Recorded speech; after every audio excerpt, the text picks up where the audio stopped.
Bonjour et bienvenue dans cette autre vidéo de réparation des cartes électroniques. Alors ce matin, on voit comment réparer une carte de clim. Nous voulons expliquer le fonctionnement d'une carte de clim et les différentes méthodes de réparation, le rôle de chaque composant qui s'y trouve.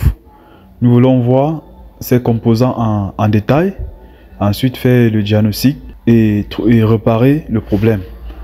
Alors ça fait quelque temps, je suis allé pour une intervention sur un système de clim. Lorsque j'ai ouvert cette carte, j'ai constaté que cette carte mère était grillée, qu'elle avait un souci. Donc j'ai dû enlever cette carte pour que nous puissions faire le dépannage là-dessus ensemble. Donc, alors comment se comportait cette carte lorsque je branchais l'unité intérieure, c'est-à-dire l'évaporateur. Elle tournait automatiquement l'unité extérieure, c'est-à-dire elle démarrait le compresseur, le ventilateur, même sans avoir allumé l'évaporateur, même sans que le tableau n'ait affiché, elle tournait directement. Donc c'est comme si elle était en direct. Et quand j'ai démonté, j'ai constaté que la carte avait un souci. La carte avait dysfonctionnement, donc il y avait un problème sur la carte. C'est pour cette raison que j'ai enlevé. Alors dans ce jour, nous voulons poursuivre, faire le diagnostic pour voir quel est le problème et ensuite faire la réparation. Alors si tu découvres cette vidéo cette chaîne pour la première fois, n'hésite pas à t'abonner pour ne pas rater les prochaines réparations et les prochains tutoriels sur les cartes électroniques. Alors c'est parti.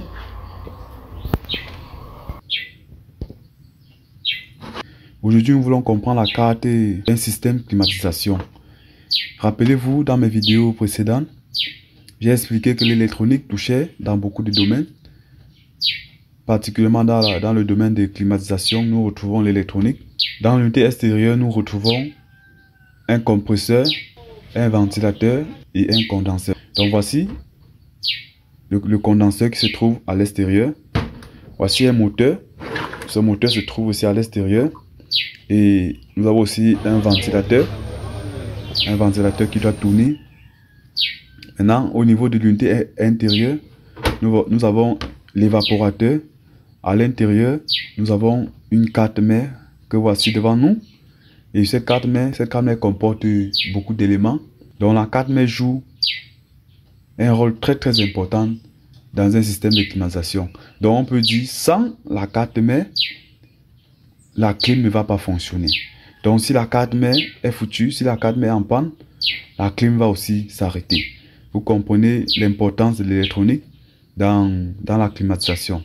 Donc voilà, nous voulons expliquer les composants et des cartes de climatisation en détail. Nous avons là un transformateur en premier lieu. Nous avons là un transformateur. Si vous regardez bien au niveau de la carte, nous avons là un transformateur.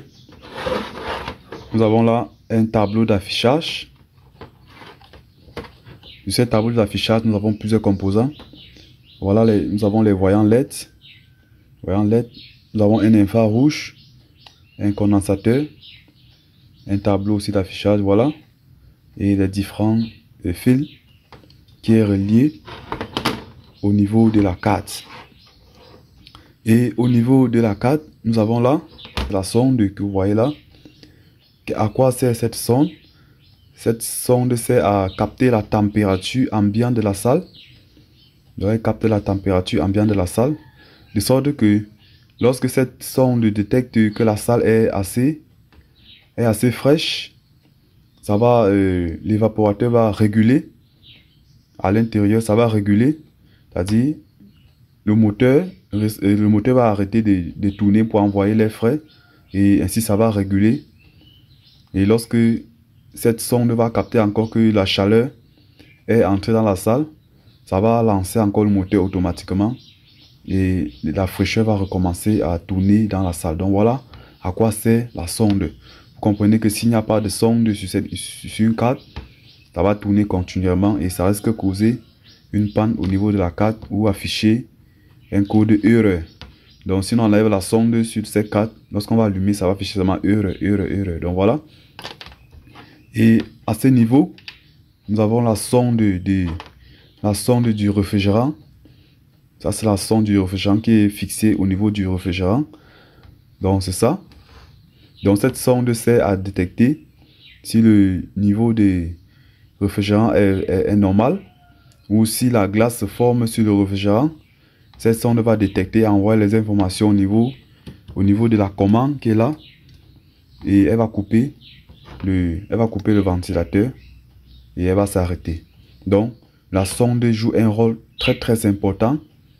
C'est la même chose si on enlève la sonde. Si la sonde se coupe sur une carte mère de clim, elle va arrêter de fonctionner. Elle va afficher erreur au niveau de la carte et rien ne va fonctionner. Donc, tous ces éléments sont très importants. Tous ces composants jouent un rôle clé sur cette carte de clim.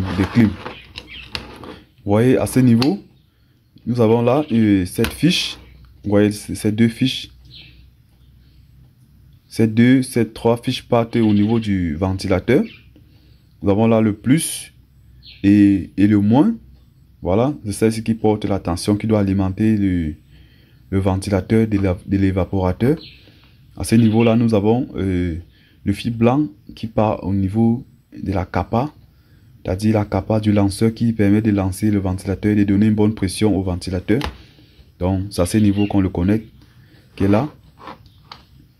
Voici aussi voici la capa aussi. Voici, c'est ça la capa. C'est la capa du ventilateur.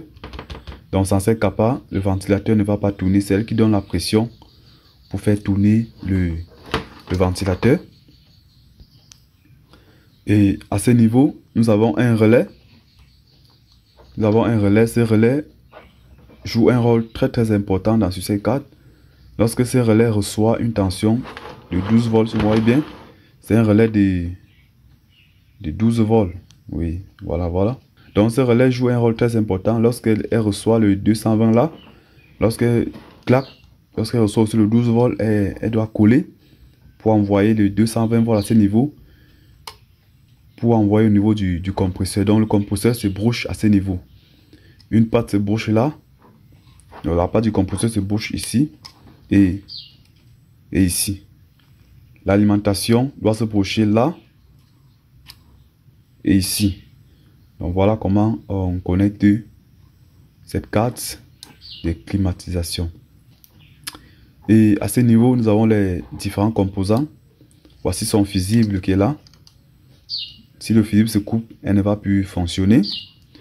À ce niveau, nous avons les différents condensateurs qui est là. Les résistances. Nous avons là la lampe. C'est elle qui signale la lampe. Il fait titre lorsqu'on s'allume. Donc c'est là la lampe. Nous avons là la commande principale. Nous avons là une commande principale. C'est elle qui gère les informations. Tout. C'est elle qui commande tout la carte. Donc à l'intérieur de cette commande, il y a un programme. Elle est programmée pour jouer un rôle précis. Nous avons là une deuxième circuit de commande. Nous avons là à ce niveau la mémoire.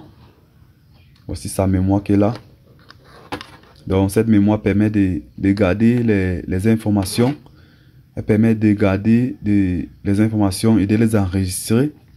Oui, de sorte que d'enregistrer les programmes qui lui a envoyé par cette commande. Donc voilà le rôle de la mémoire. Nous avons là les différentes diodes rouges, les résistances qui sont là, les ponts de diodes. Nous avons là le taux coupleur qui est là à ce niveau.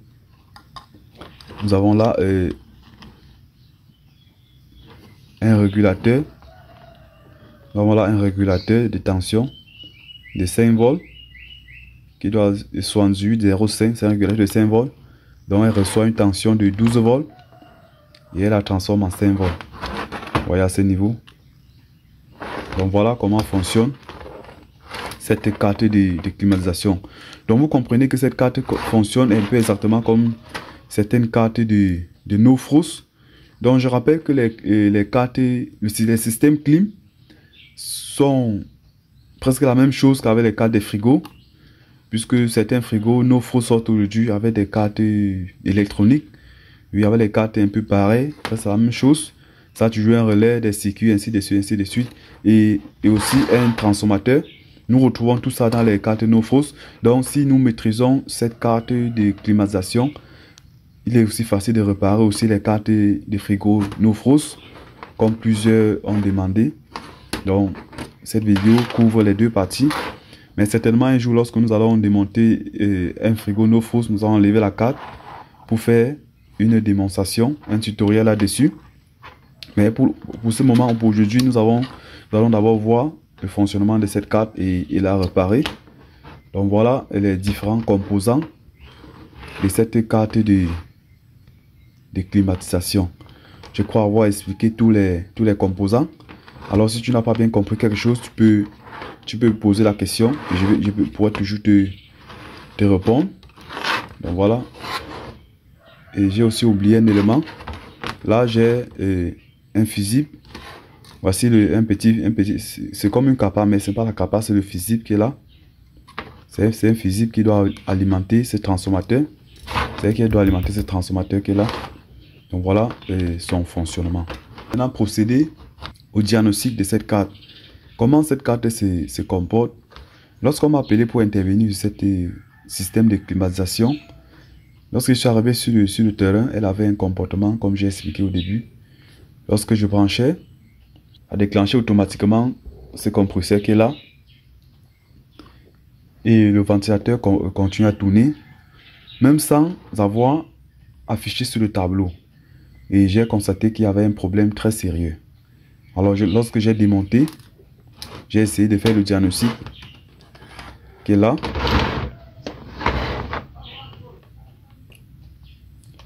Donc nous allons faire le diagnostic.